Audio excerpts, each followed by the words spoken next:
રોટલીના લોટમાંથી જ આપણે લોટ બાંધવાની રેસીપી જોયા વગર ડાયરેક્ટ 3 પળ અને 2 પળવાળી રોટી કેમ બને છે એ જોઈએ. તો અહીંયા 1 પળ, 2 પળ, આ 3 પળ, એક જ રોટીમાંથી અહીંયા 3 પળ કેવી રીતે છૂટા પડ્યા છે એની આ રેસીપી પરફેક્ટ શીખતી જઈશ અને તમને પળ છૂટા પાડતી જઈશ. સાથે આ જે 2 પળવાળી રોટી છે એની રેસીપી પણ બહુ મજાની છે. ચલો જોઈએ કેવી રીતે આ પળ છૂટા પડે છે એની રેસીપી. આજે આપણે બનાવીશું 2 પળવાળી અને 3 પળવાળી રોટલી.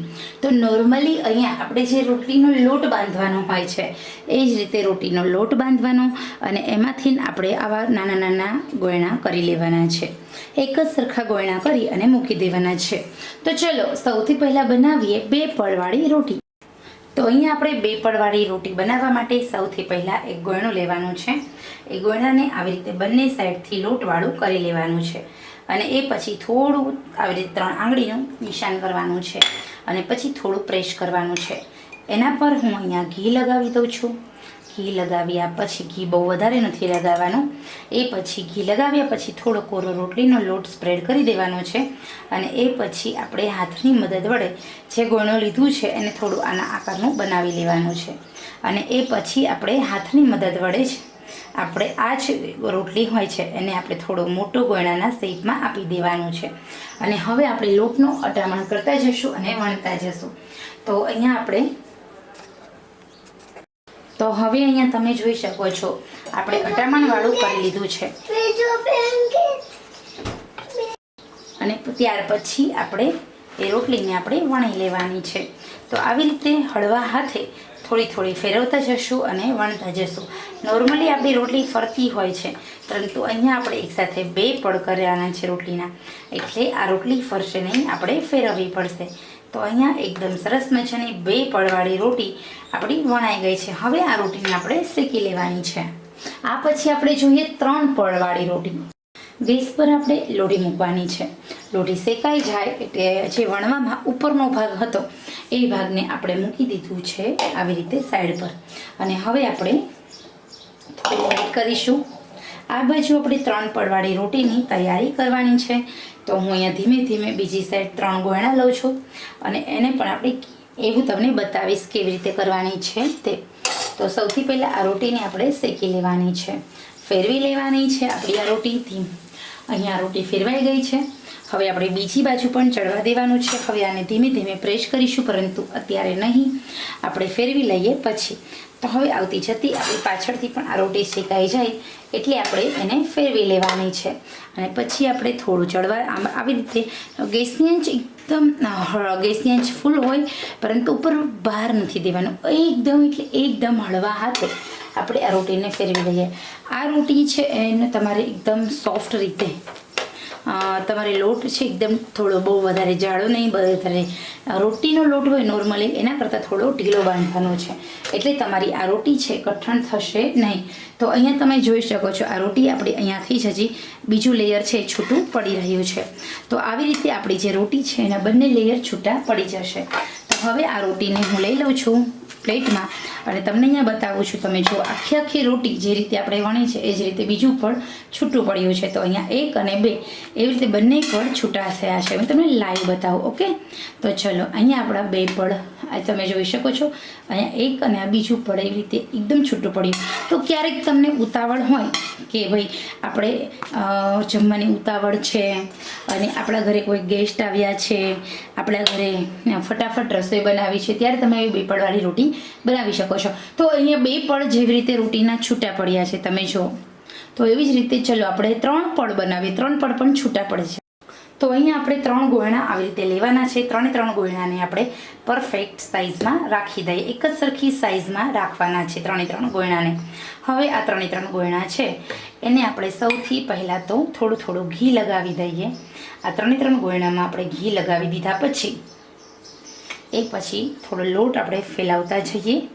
એના ઉપર આપણે મૂકીશું બીજું ગોયણું, ઊંધું મૂકવાનું છે અને આપણે થોડું તેલ લગાવી દઈએ, કોરો લોટ લગાવી દઈએ અને એ પછી આપણે આ રોટી જે રીતે આપણે પહેલાં આપણે આવી રીતે 3 પળને આપણે સેટ કર્યા હતા એ જ રીતે આપણે આ 3 પળને પણ આમ સેટ કરી લઈએ. ઓકે, તો અહીંયા આપણા 3 પળ છે એ સેટ થઈ ગયા છે.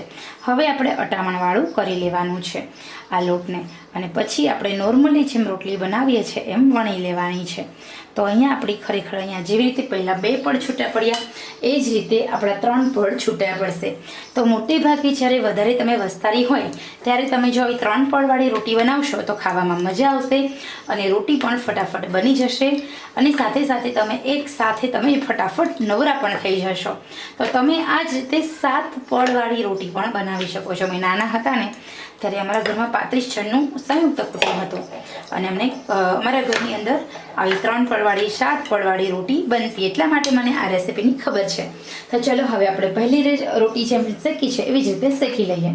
તો અહીંયા આપણે ગેસ પર 3 પડવાળી રોટીને પણ આપણે શેકી રહ્યા છીએ, તમે અહીંયા ઇઝીલી જોઈ શકો છો. અને સાથે સાથે હું જે 2 પડવાળી રોટી છે એને પણ ચોપડી અને સાઈડ પર મૂકી દઉં છું. તો અહીંયા એક સાથે આ 2 પડ અને 3 પડવાળી રોટી બનીને રેડી છે.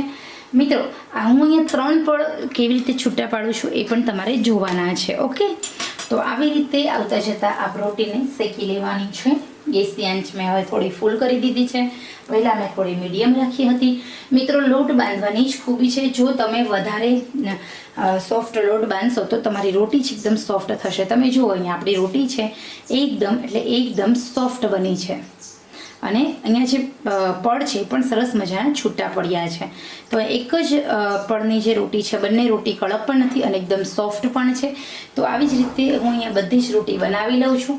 મિત્રો ખરેખર આ જે રેસીપી છે એ એવા માટે છે કે જે લોકો ખરેખર ઝડપથી નવરા થઈ જાય, અથવા તો જેમને રોટી બનાવવાનો ખૂબ કંટાળો હોય છે, અથવા તો ઘણા બધા એકસાથે ગેસ્ટ આવી ગયા હોય ને તો રોટી બનાવવામાં થાકી જતા હોય છે.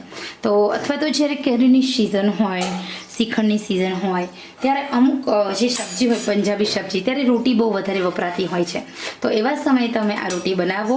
પંજાબી જે બટર નાન હોય છે, જે ગાર્લિક નાન હોય છે, એ બધી એટલે બધા ટેસ્ટની સાઈડ બાજુ રાખી દેશે એવી સરસ મજાની આપણી આ દેશી રોટી બનીને રેડી છે. આ રોટી સ્પેશિયલી પંજાબી શાક સાથે જ્યારે તમે ખાશો ત્યારે તમને એમ થશે કે વાવ યાર, જે હોટલમાં મળે છે ને રોટી એ બધી જ રોટીની કરતાં આપણી આ રોટી બહુ સરસ છે. તો હવે અહીંયા આપણે આમાં જ ત્રીજું પડ હું તમને 3 પડ બતાવી છૂટા પાડીને. તો જુઓ અહીંયા પહેલું પડ, આ બીજું પડ, અહીંયા બીજું પડ આખું છૂટું પડે છે આપણું, અને આ રહ્યું ત્રીજું પડ. ઓકે, તો અહીંયા જો તમે એક પડ, પછી આ બીજું પડ અને એની નીચે ત્રીજું પડ. તો આવી રીતે આખા 3 પડ આપણા છૂટા પડે છે. તો હવે આપણે આ 3 પડવાળી જે રોટી છે એને પણ આપણે ચોપડી લઈએ. તો અહીંયા આપણી રોટીના પડ હું તમને બતાવું તો આ એક પડ છે, આ બીજું પડ અને આ ત્રીજું પડ. તો અહીંયા આપણે 3 લેયરની 1 2 3 પડ, અને આ બાજુ આપણી જે રોટી છે એના 2 પડ છે. ઓકે, તો અહીંયા આ 1 અને 2 એવી રીતે આપણી રોટી બનીને રેડી છે. આવી રીતે તમે પણ એક સાથે જાજા બધા પડવાળી રોટી બનાવો, ખાઓ અને ઘરના સૌ કોઈને ખવડાવો. રોટલીના લોટમાંથી જ આપણે લોટ બાંધવાની રેસીપી જોયા વગર ડાયરેક્ટ 3 પડ અને 2 પડવાળી રોટી કેમ બને છે એ જોઈએ. તો અહીંયા 1 પડ, 2 પડ, આ 3 પડ, એક જ રોટીમાંથી અહીંયા 3 પડ કેવી રીતે છૂટા પડ્યા છે એની આ રેસીપી પરફેક્ટ શેકતી જઈશ અને તમને પડ છૂટા પાડતી જઈશ.